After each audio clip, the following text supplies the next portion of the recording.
Après la rencontre de 2007 à Kouna dans le département de Malkoy, les réseaux d'organisation et pasteurs du Sahel ont organisé cette année leur 4e rencontre transfrontalière dans le village de Yakuta à 15 km de la ville de Dori. Les organes et structures venus des 4 pays, à savoir le Mali, le Bénin, le Niger et le Burkina, ont échangé autour du thème pastoralisme et intégration régionale. Le président du CRUS nous décrit par là l'objectif de la rencontre. Le but et l'objectif de cette rencontre organisée, qui vont être perpétuellement continuelles, c'est vraiment d'essayer d'atténuer les conflits qui sont liés à l'exploitation des ressources naturelles. Il y a plusieurs problèmes.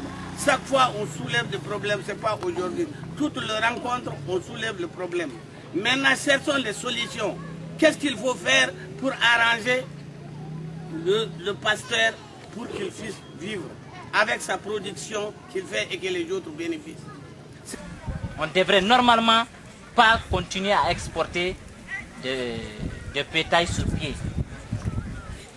Parce qu'en exportant le bétail sur pied, ça nous cause énormément de problèmes. Tout de suite, Yahouza faisait le cas de son étude. Au niveau du Nigeria, nos producteurs ou nos commerçants rencontrent énormément de problèmes pour l'écoulement de leurs produits. Alors nous faisons des pertes énormes. Parce que c'est nos bétails, le bétail du Niger, du Mali et du Burkina Faso, qui vont faire tourner des usines au Nigeria. Mesdames, Messieurs, Oxfam GB, dont la mission est de contribuer à la réduction des souffrances des pauvres, en travaillant avec les autres, mesure toute l'importance de l'élevage et du pastoralisme en tant que moyen d'existence de millions de personnes dans toute la zone du Sahel.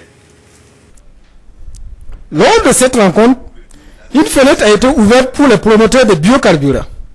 L'huile de Jatoufa peut être utilisée comme carburant pour les moulins à grains et d'autres types de moulins, les motopompes, les tracteurs, les véhicules, les gros engins à filtre.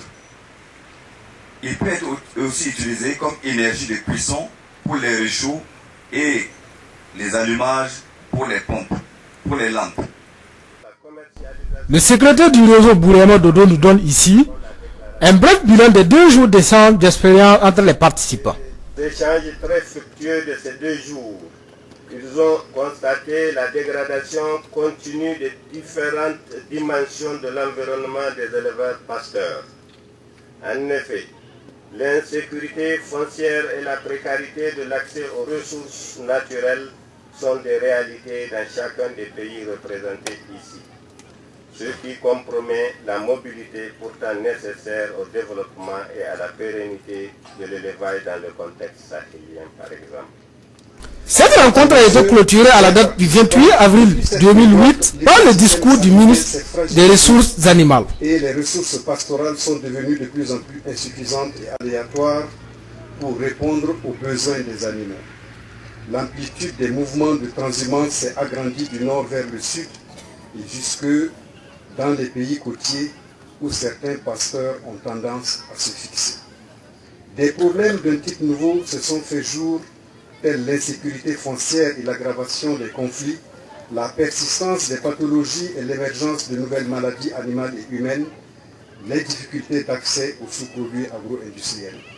À cela, il faut y ajouter des problèmes de compréhension et d'application des règles régissant les mouvements et la commercialisation des animaux et des produits animaux, etc., etc.